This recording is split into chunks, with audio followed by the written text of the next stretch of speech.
নমস্কার বন্ধুরা, সহজ রান্না ঘরোয়া রান্না চ্যানেলে আপনাদের আরেকবার স্বাগত জানাই।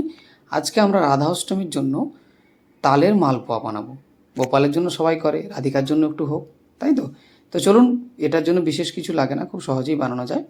প্রথমে একটা মিক্সিং বোলে আমি এখানে 3 চামচ মতো সুজি নিয়েছি, নর্মাল সুজি। আর তার সঙ্গে আমি দেবো 1 চামচ মতো ময়দা এবং একটুখানি আটা। আপনারা চাইলে আটাটা স্কিপ করে পুরোটা ময়দা দিয়ে করতে পারেন, কোনো অসুবিধে নেই। অনেকে আটা পছন্দ করেন না, কিন্তু আটা দিলে ফাইবারটা একটু বেশি হয়। আর আমি 1 চামচ মতো অর্থাৎ 50 গ্রাম মতো নারকেলের কুড়িয়ে দিয়েছি নারকেল, আর 2 থেকে আড়াই চামচ মতো আমি তালের পাল্পের মধ্যে দিয়ে দেবো। দিয়ে এটাকে একদম ঠান্ডা দুধ দিয়ে ধীরে ধীরে ধীরে ধীরে এটাকে মাখতে হবে। একটা মিডিয়াম কনসিস্টেন্সিতে আনবেন, যেখানে খুব ঘন হবে না আবার খুব পাতলাও হবে না, এটা মালপোয়া দেওয়ার মতো। এরমভাবে ধীরে ধীরে মাখবেন, কারণ তাড়াহুড়ো করে মাখলে কী হবে, লাম্প হয়ে যাবে, অর্থাৎ দলা পাকিয়ে থেকে যাবে। ধীরে ধীরে মাখলে ঠিক মতো হবে। আর এইটাতে একটা জিনিস খেয়াল রাখতে হবে আমাদের, অনেকে অনেক রকম জিনিস দিয়ে করতে পারেন, মানে ধরুন আরও কিছু অ্যাড আপনি এর মধ্যে করতে পারেন, ড্রাই ফ্রুটস বা এটা। কিন্তু যেহেতু মালপোয়া বানাবো তো এর মধ্যে বিশেষ কিছু দেওয়ার দরকার নেই। আর মালপোয়া অনেকে আবার দেখবেন চিনি দিয়ে বানায়, পরে রস করে না, সেটাও এক ধরনের মালপোয়া, করা যেতেই পারে, কোনো অসুবিধা নেই।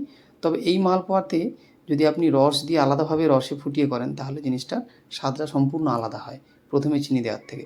আর এই পর্যায়ে এসে দেখুন আমি একটু এর মধ্যে মৌরি দিয়ে দিলাম, স্বাদটাকে একটু এনহ্যান্স করার জন্য। তারপর এটাকে মেখে দেখুন, এরকম কনসিস্টেন্সিতে এলে দেখবেন একটু ঘন মনে হচ্ছিল আমার, তাই আরেকটু দুধ দিয়ে আমি এটাকে একটু ভালো করে মেখে নেব। মেখে নিলে আমার মিডিয়াম একটা বেশ ঠিকঠাক কনসিস্টেন্সিতে এসে যাবে, যেখানে আমি এটাকে ঠিকমতোভাবে মালপোয়ার আকারে দিতে পারবো। এবং মেখে কিছু সময়ের জন্য রেখে দেবো, যাতে করে সুজিটা ফুলে সেট হয়ে যায়। আর এবার আমরা মালপোয়ার জন্য চিনির একটা রস বানাবো। তার জন্য আমি একটা এর মধ্যে বোলের মধ্যে 1.5 বাটি আমি জল নিয়েছি, আর 1 বাটি চিনি দিয়েছি। এটা কিন্তু চিনি এবং জল সমান দিলে হবে না, কারণ চিনি এবং জল সমান দিলে ওটা ঘন হয়ে যাবে, মানে বেশি ওই অনেকটা আমরা যে করি কী বল, লেডিকিনির মতো হয়ে যাবে, অতটা ঘন লাগবে না।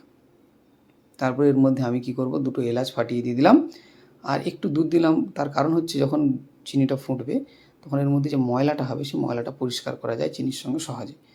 ফুটে গেলে আমি এটা দুধ না দিয়ে আপনি চাইলে এর মধ্যে একটু পরে লেবুর রস নিয়ে দিতে পারেন 1-2 ফোঁটা মতো, তাহলেও কিন্তু জিনিসটা আরও স্বচ্ছ লাগবে।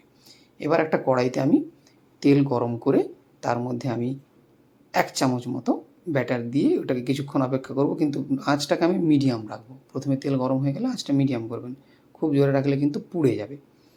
এবার আস্তে আস্তে উল্টে পাল্টে এটাকে ভেজে নিতে হবে, মোটামুটি গোল্ডেন কালারের হয়ে গেলে এটাকে আমরা নামিয়ে নেব। আর ওদিকে আমার তো চিনির রস রেডি আছে, চিনির রসটা ফুটে গিয়ে হালকা একটু চিটচিটে ভাবলেই নামিয়ে নেবেন, বেশি এটাকে ঘন করতে হবে না বা বেশি পাক দিতে হবে না।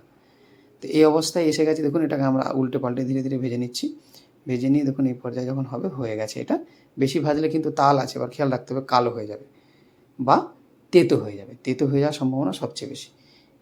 আমরা তেলটা ভালো করে এখান থেকে করে নিলাম, স্ট্রেন করে, তারপরে এখানে আমি চিনির রসে ডুবিয়ে দিলাম। রসটা গরম রাখতে হবে এরকম কোনো ব্যাপার নেই, যেহেতু জিনিসটা গরম তাই।